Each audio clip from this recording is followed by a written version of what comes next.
I'm Amanda. Let's start the day. First, I need to make my bed. Will you help me? We need to fluff the pillows and smooth out the blanket. Which should we do first?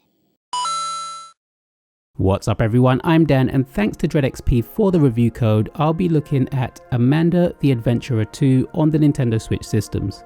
Amanda the Adventurer 2 builds on the airy charm of the original, bringing its signature blend of quirkiness and horror. Once again, players step into the shoes of Riley Park, who after uncovering the sinister secrets of the mysterious VHS tapes in her attic, is drawn into a new mystery surrounding her late Aunt Kate.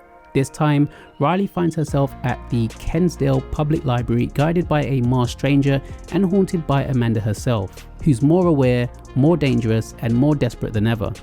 At its core, Amanda the Adventurer 2 is a horror puzzle adventure that merges point-and-click gameplay with unsettling interactive cartoon segments.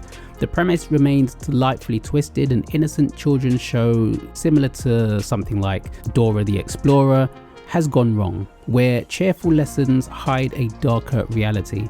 The blend of 90s VHS aesthetics, grainy visuals and distorted audio gives the game a uniquely creepy tone that fans of the first game will immediately recognize. It's quirky, unnerving and just as bizarrely captivating as before. Gameplay wise, the sequel introduces a few fresh ideas to expand the formula. You're no longer confined to Aunt Kate's attic, the new library setting feels much larger with more secrets and lore to uncover. Amanda's interactive tapes return, but now your actions outside of the tapes have a greater influence on the story. You can get up, explore your surroundings and search for objects Amanda demands, or refuse and deal with the consequences. It's a clever evolution of the original's design, blurring the line between what's happening on the screen and what's happening in Riley's world. However, while the game's ambition is commendable, Amanda the Adventurer 2 is not without its frustrations. The puzzles are genuinely difficult or just not very clear. The game doesn't hold your hand at all. There are moments when clues feel buried beneath layers of trial and error, and missing a single small detail can send you back to replay the same section repeatedly. It can feel repetitive having to rewatch segments or resolve puzzles because you overlooked a subtle clue, and that repetition can wear thin over time. The lack of clarity isn't limited to puzzle logic either. The game sometimes leaves players unsure of what to do next or how a specific mechanic works. That sense of mystery fits the tone of the story, but it can also break immersion when you're stuck for too long.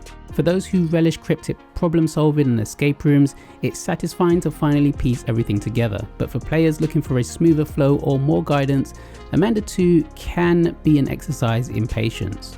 Control-wise, the Switch version doesn't feel as intuitive as it could. Movement can be a little clunky, particularly when navigating the library's small spaces or interacting with precise objects. The absence of touchscreen support feels like a missed opportunity, especially given how naturally the game's point-and-click design could have benefited from it in handheld mode. Despite these issues, performance is stable with no noticeable slowdown or crashes during play. Atmospherically though, the game absolutely shines. The library setting is used to great effect, transforming what should be a quiet, safe space into something sinister and alive. Distant crashes echo, and unseen forces seem to shift around you.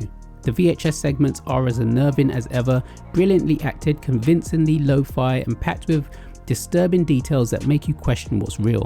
The voice work, particularly from Amanda, is superb and full of menace. Hi, I'm Amanda.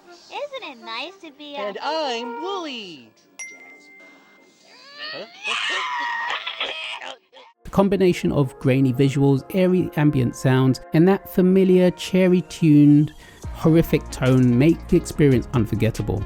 Narratively, the sequel digs deeper into the lore of Amanda, Wooly and Aunt Kate. There are new characters, new tapes, and new secrets that enrich the story without losing what made the first game feel so compelling. While it doesn't stray far from its established formula, it expands it just enough to keep things fresh and mysterious.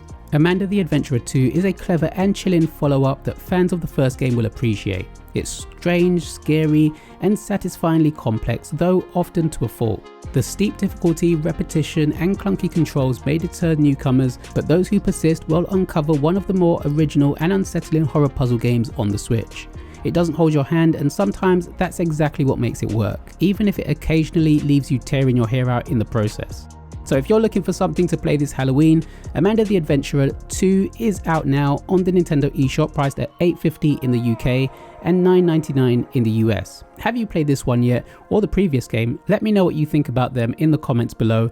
Thanks as always for watching, and until next time.